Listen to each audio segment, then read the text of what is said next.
Welcome back, hockey fans. Once again, this is the Circle of Jerks podcast. We are going to be looking at the Week 4 games.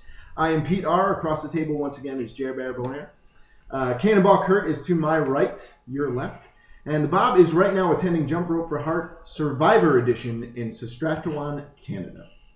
Hope you enjoyed listening to Week 3 recap. And if you did not, find your nearest cement wall, tie a note to a rock, throw it right through it. We're here to talk about Week 4 picks, but first, let's check to see how we've done so far this season. Overall, Pete R., the Bob, Cannonball, and Conco Sucks all went 3 for 4 last week, all missing the Roots, quote-unquote, upsetting Run DMC. Jer Bonaire was 2 for 4. Pete R. missed a chance to go 4 for 4 by not picking my own team. Yeah. I'm okay with that because we got the win. On the season, Pete R., the Bob, and Cannonball are 6 for 8 in their picks. Jer and Conco Sucks. Hashtag Conco Sucks are for 5 and 8. Gianni, make sure you listen to that. Hashtag Conco Sucks. And the commish is 2 for 4 at 50% because he forgot to get us his names. So we're going into Week 4. Some interesting matchups this week. I don't know about you guys. I went back and forth with a lot of my picks, and it seems like you guys did as well. You just literally heard me do it, yeah. Yeah, Jer Bear is saying no. Pretty solid. He's doing it. No-brainer picks this week? Yeah, but one Strack mind. This addition and subtraction are hard, man. All right, well, let's get to the schedule. Jer Bear. Game 1, we have a Tribe Called Quest versus Wu-Tang. Game 2 is Run DMC versus Public Enemy. Yep. Game 3, Sugar Hill Gang versus Furious 5. And the nightcap, NWA versus The Roots. So, interesting matchups. Let's definitely look at the first game first, of course. We have a Tribe Called Quest versus Wu-Tang. And to me, it's obviously the game of the week. It's the same thing for the Bob right here. We're looking at Wu-Tang, who has the second most goals for in the league, 43, only second to the Roots, 46. But at the same time, with Tribe Called Quest, you guys have the best defense in the league, only allowing 7.7 goals per game. Almost double goals for versus goals against. You guys have this great attack on your side with just all-out hustle. Now, Wu-Tang has won by getting better each period, but the same thing on a Tribe Called Quest side. They're very aggressive all over the floor. They played for Run DMC in period 1 and 2. They faced an 8-2 hole. You guys had a huge comeback. It'll be a great matchup, but my pick is the team that I chose 8th in the preseason. And the reason for that is because I think you guys are just going to out-hustle. This is going to be the first time that they're seeing an out-hustle team since they saw Run DMC, where they were down 8-2 in the first period. And if they had the hustle for periods 2 and period 3, I think they would have lose. My pick is definitely for a Tribe Called Quest this week. Well, yeah, I'm with you on your notes. I think, you brought up Run DMC and that comeback that we had in the stage. But boy, when we face a team that does have hustle, we know how to dish it out. But boy, it's scary when we get in that position in the first place. I'm picking my team. I actually hemmed and hawed a little bit about it. I think we've got a tough team to beat. Yeah, I mean, with Wu-Tang, you're looking at both of you guys have actually a negative first period. Minus 11 for Wu-Tang, and once again, one of those was a minus 8-2 deficit. And then a Tribe Called Quest is at minus 1. But you both come back strong in the second and third period, where you guys are both at plus 9 in the second period. And in the third period, Wu-Tang is plus 11 to your plus 4. But your defense is really standing strong. And do you think that you can handle Joe this week? Yeah, I think we can handle Joe. I think my players are going to – one of us is going to step up on Joe at any given point. What worries me a lot is all the other guys on that team, they don't back down either. I really think this is a pretty equal matchup. I think that this team they got hustle with Kyle, Joe. Like I said, Bob was playing both ends of the court this past week. And there's no getting around John or Steve. Steve scored 2 goals last week, and he was pretty much defensive minded. So I think unless we're going to need not just Strack Davis to step up on our team this week. We're going to need Mike and Jeff are going to need to start padding their stats a little bit. And Jer Bear, go back to your point from the last podcast. You were talking about, the really the second level players. Are these going to be the one that is going to be the difference maker in this game? Yes and no. I also want to go back to the other point that I made in the previous podcast, where Wu-Tang's kind of gotten by just by kind of weathering the storm, so to speak. I feel like in this game, the odds are really stacked up against them.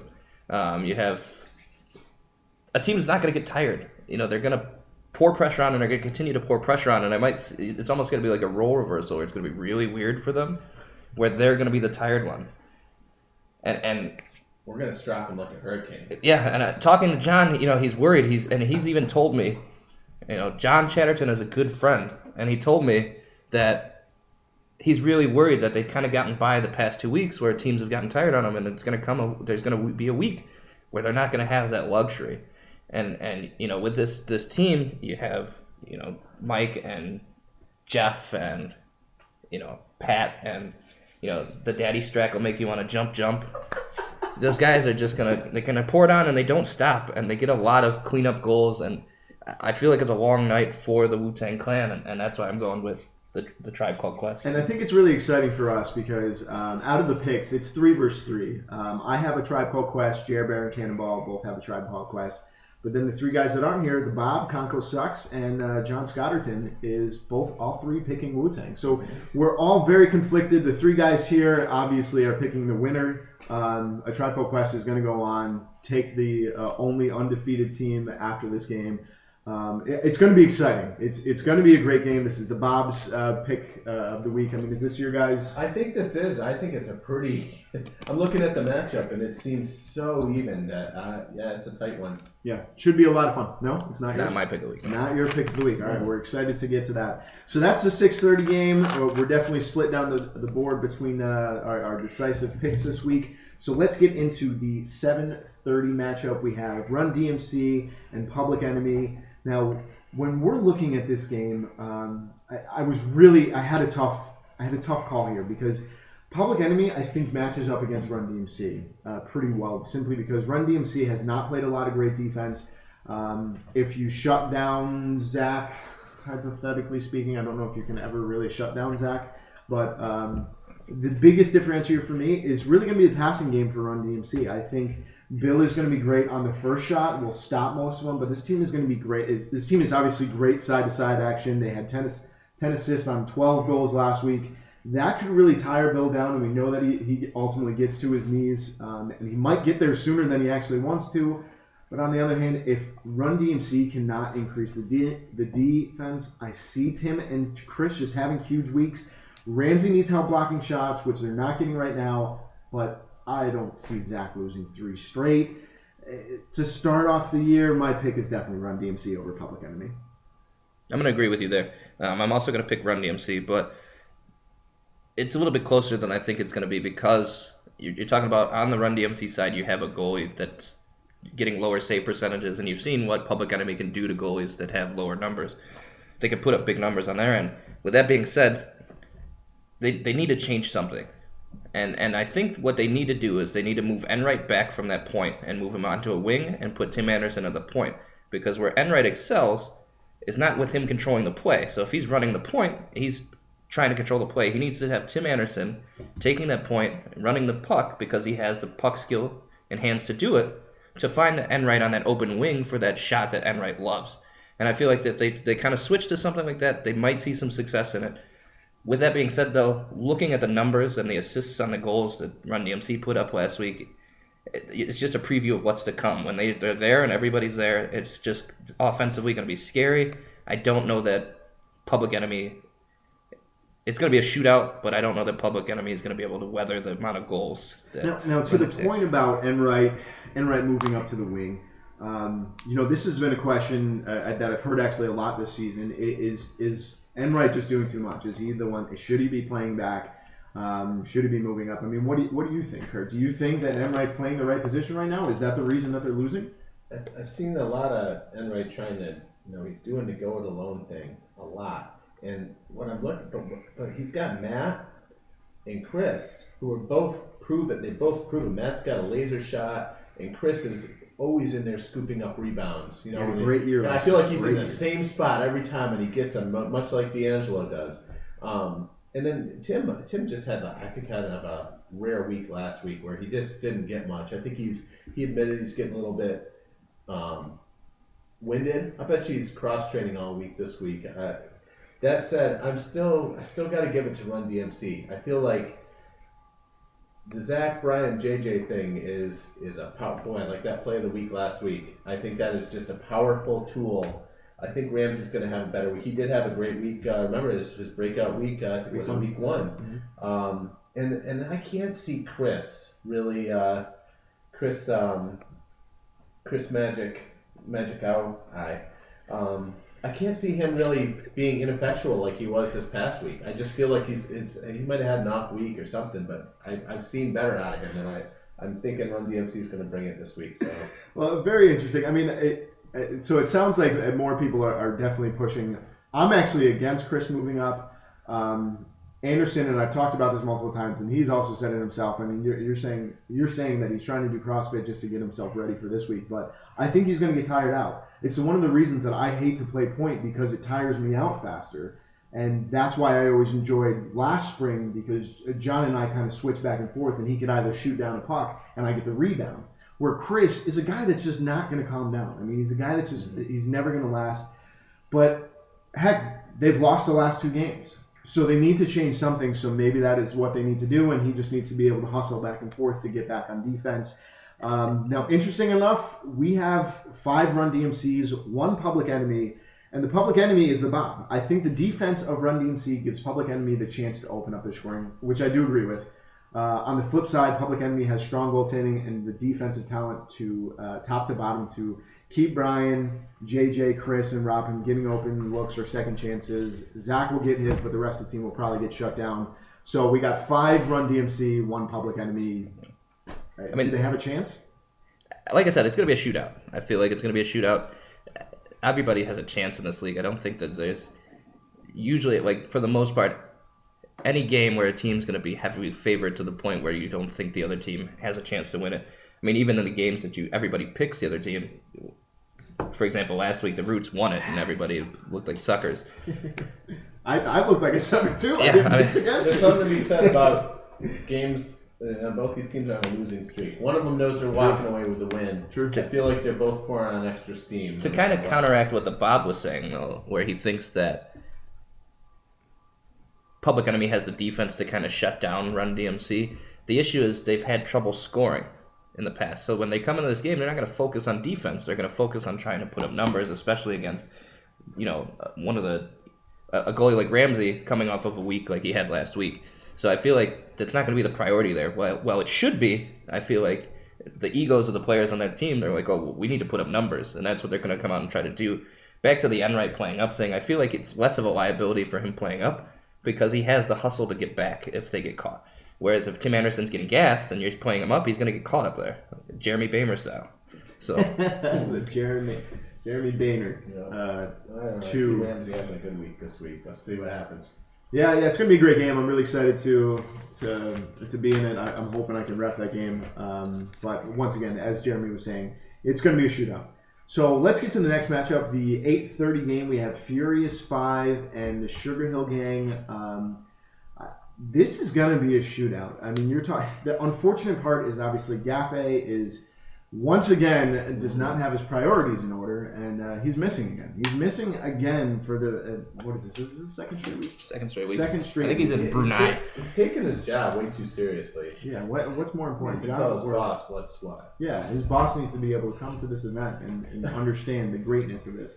So not having Gaffey sucks, but what scares me most about this pick is I actually picked Furious 5 over Sugar Hill Gang, and the reason that I'm so scared about this pick is look what you guys did, Sugar Hill Gang did to Mike Bryant last week. He had 2 goals and 1 assist. We didn't play Mike Bryant. Yeah, you did. No, we didn't. You did not play Mike Bryant last week. Okay, so we're going to completely change that. We played Joe Gant. You played Joe Gant. Okay, and you didn't hold him. Okay, so I'm really excited about this game then. Furious 5 is going to have a great week. I'm super excited about this. This is what happens when you work on this a little bit too late after work.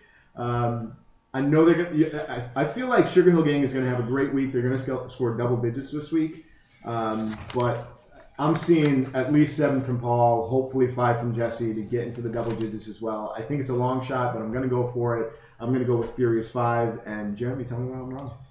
So I'm going Sugar Hill Gang, and I'm going to say that this is my game of the week. Not just because it's my game that I play in during the week, but it's also, you have 2 winless teams.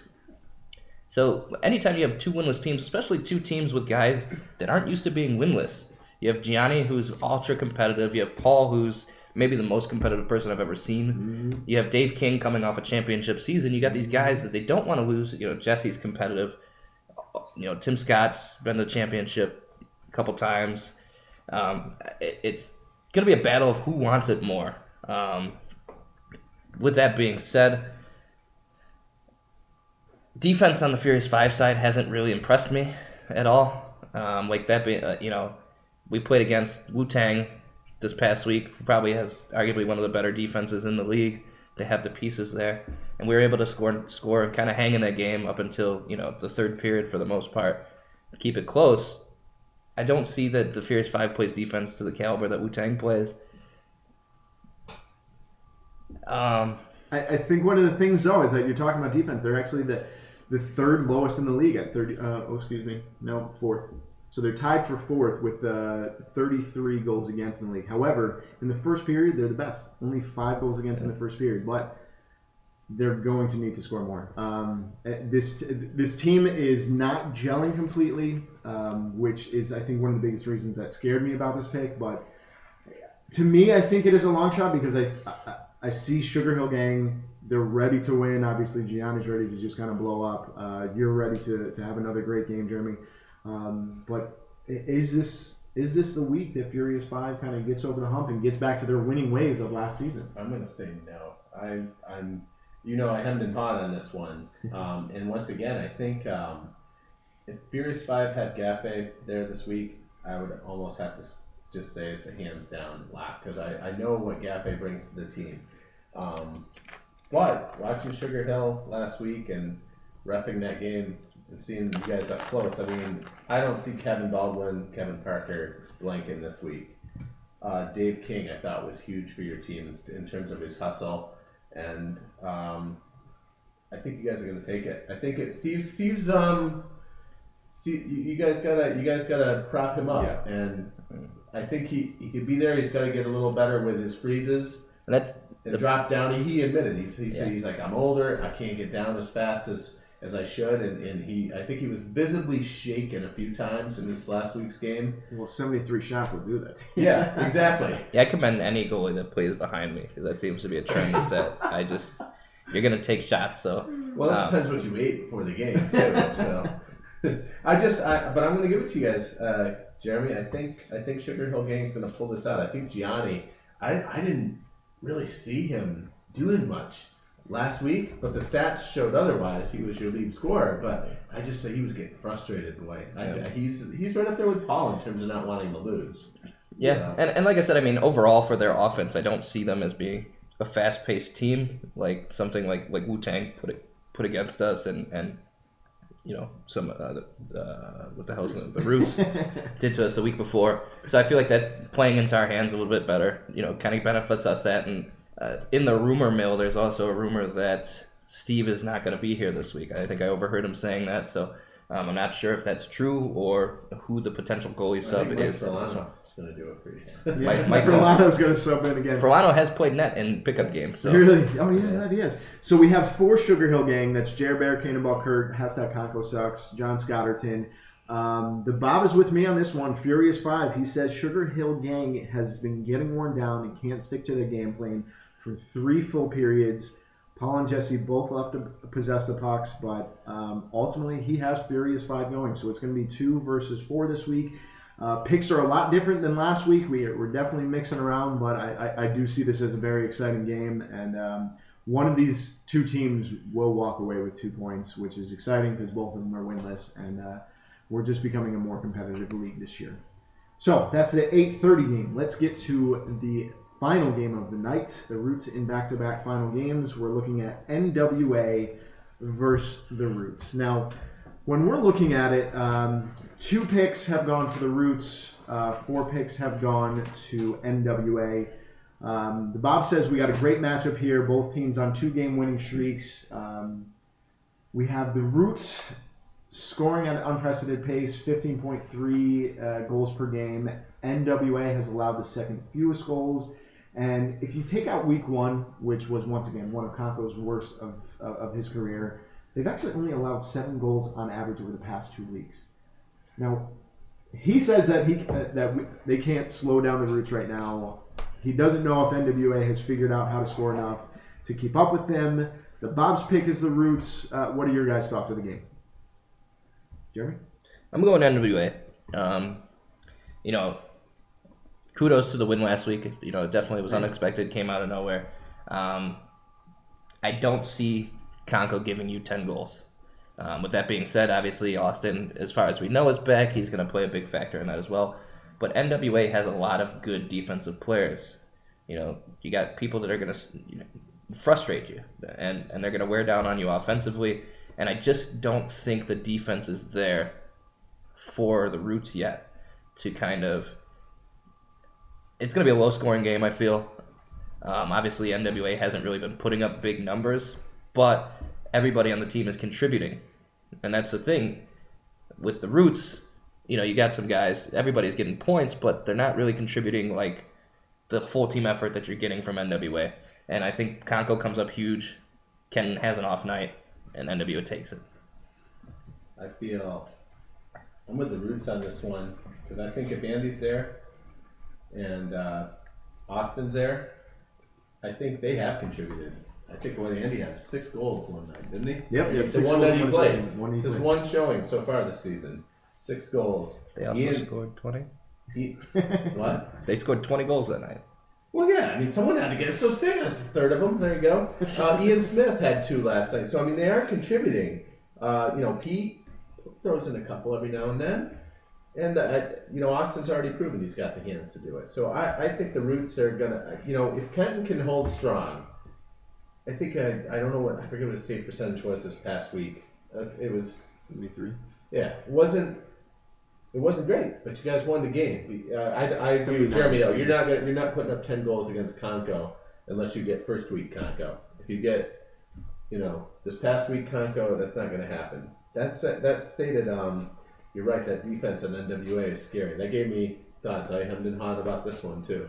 Yeah, I think for this game, coming into it, it was a difficult pick for me because NWA I picked for my preseason number 1. I think this is one of the best teams as far as depth is concerned. Yeah, totally balanced. Last week they had a great win and they didn't have Jamie Roederer in there. Steve is such a great defender. I think he's going to have a difficult week simply because there's not one person that he can defend. He can't just focus on me. He can't just focus on Austin. So I think he's going to have a difficult time in that, coming against us. But once again, you have Foes who's great on defense. You have Jamie who can really get on the point. We haven't seen him a lot on the offensive side. Same thing with Sturgis, who really thrives on scoring on the open shot, and I think he's going to have a lot of chances this week. But we won last week, and I was really excited about it, but their top scorer did not shoot enough. We're not going to see that happen this week. Bryant is going to shoot a lot this week, and he was facing a great goaltender last week, and he's going to be coming up against Kenton. We haven't had a lot of defense against for Kenton, so we're going to need to step that up. If we expect to win, we're going to need to shut down Bryant this week. Our offense is going to have the roughest outing yet. We went up against the number 1 defensive team in week 1 of A Tribe Called Quest. We scored 11 on them. We've scored the most goals against them. I feel like we are going to score the most against the Roots. I don't think it's going to be an under double digits game. I think it's going to be, I definitely think it's going to be a double digit game. But I have to still pick NWA. Sturgis has not had a great game yet this season. I feel like this is going to be his breakout game. I'm really excited to have Austin back because our offensive is looking good, but It's great to have Andy there too. I'm leaning towards NWA. They're my preseason number one. I think this team is just ready to go on a surge. But once again, I picked. I didn't pick us last week, and it worked out for us. So yeah, I don't think it's a bad pick. I just, like I said, I hemmed and hawed. Tough one. Yeah. So the roots to the Bob, the roots to Cannonball Kurt, everyone else with NWA.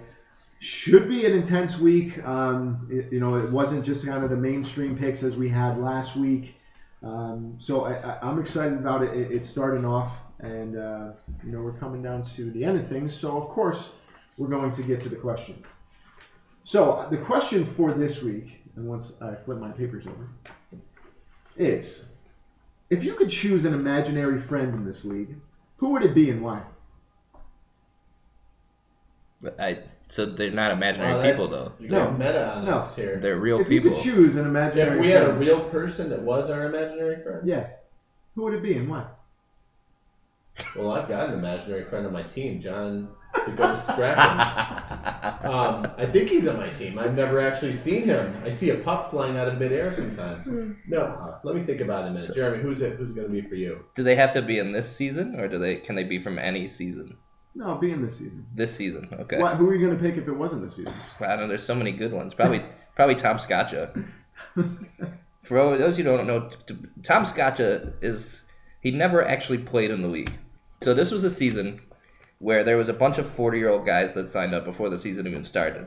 So he showed up to the rookie game in a Wolf t-shirt and jean shorts, played in the rookie game, realized it wasn't for him, and called and bowed out of the league the next day. Oh. So that's the legend of Tom Scotcha. Wow. Did you keep the money? I don't know. I would say no because somebody else took a spot and paid. But Tom Scotcha probably, if it's this season, Mike Furlano. Because he looks like Nicholas Hoult.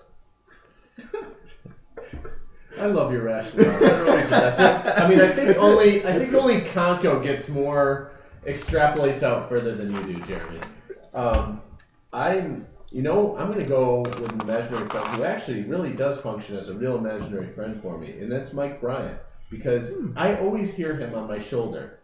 He's like Yoda. He's like my Yoda. I'm like a Luke Skywalker with zero lightsaber skills, and Mike is my Yoda on my shoulder. Just telling, whispering aspirational thoughts, telling me I can do it, saying I'm a great guy.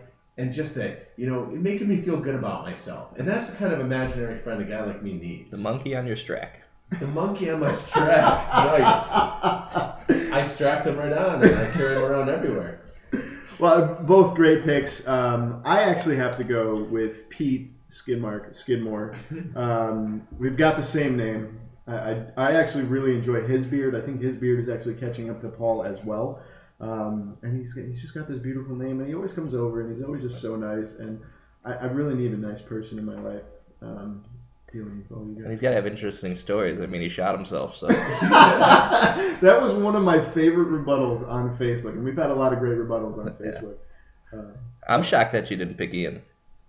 Yeah, Ian was my backup. Yeah. So yeah. Your strack up. Strack up.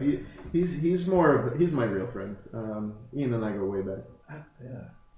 Waist track. I love that we have a guy that shot himself in our league. Yeah, I'd love to get that on film, do one of those reenactments that they do. Are we gonna do YMCA hockey drunk history? Yes. Come on, we're not plowing through these beers quick enough. It could happen. Well, that is going to be it for your Week 4 picks. Do you guys have anything else to close us out on? No, I mean, I don't know. How was this without the Bob? It just didn't feel right. First of all, there's an empty spot across the table. But I feel like Bob sits there and listens and waits to hear something that he thinks is suspect, and then he calls out. I don't know if we called each other out nearly enough. There's a word for that. It's douchebag. And isn't that his name on the? Yeah, I think that's the name on the. No, it's the Bob. No, that's the Bob. My only closing thought is that you can do it. Put your strack into it. Well, that is going to be it for Jer Bear Bonaire, Cannonball Kurt, Jump Rope Extraordinaire, the Bob. I am Pete R, and thanks for listening to Circle of Jerks. Is it Wednesday yet?